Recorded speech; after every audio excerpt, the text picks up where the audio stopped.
What do you do when sales are low and you feel absolutely awful?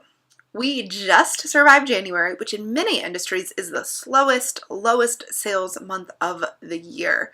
And I got a message on Instagram lately that reminded me of this feeling. And this person was feeling horrible. She was having an awful sales month. Her sales were low, and she just was feeling so sad about it. And she asked me what is something she could do to increase sales. So today I'm going to share a much expanded version of what I shared with her, because it's likely you're going through it too.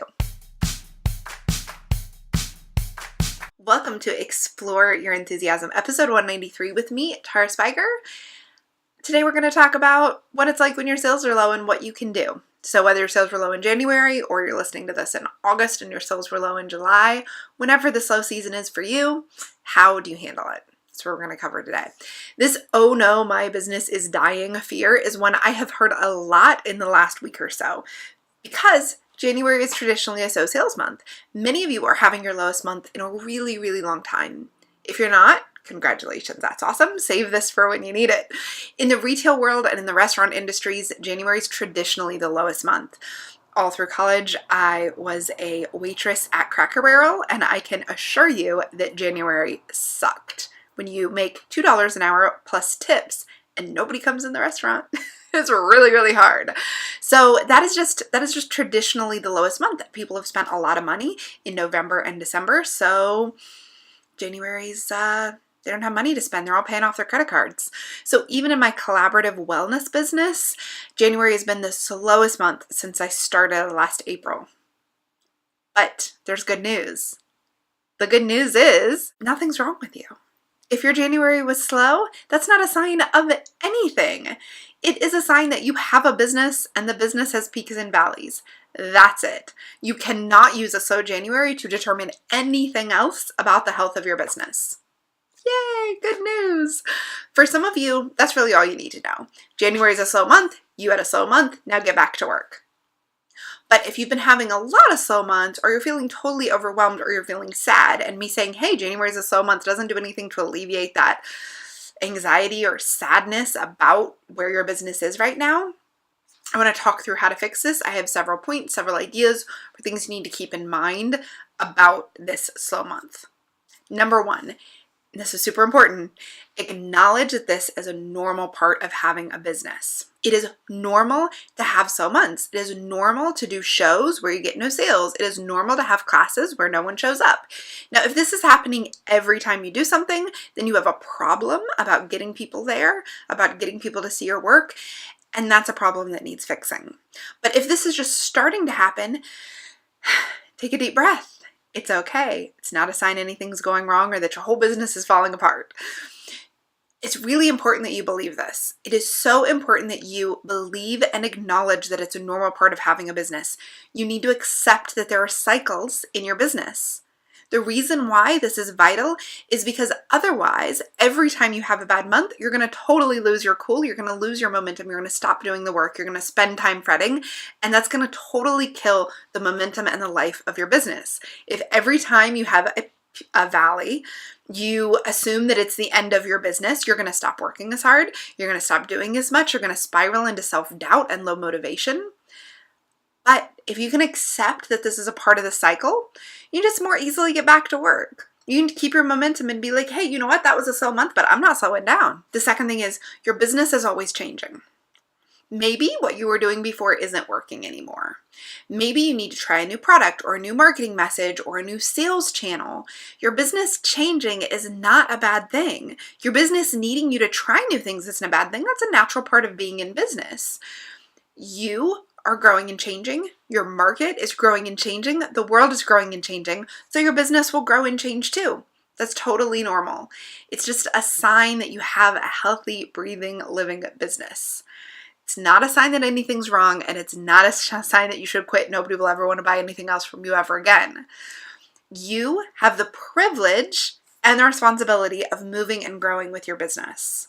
Straight up, you need to believe that your business needs you to move and grow and change. Number three, don't try to change anything when you feel horrible. Really, for real. Don't try to change anything. Yes, your business needs you to change and grow, but when you're feeling horrible, you need to take a break.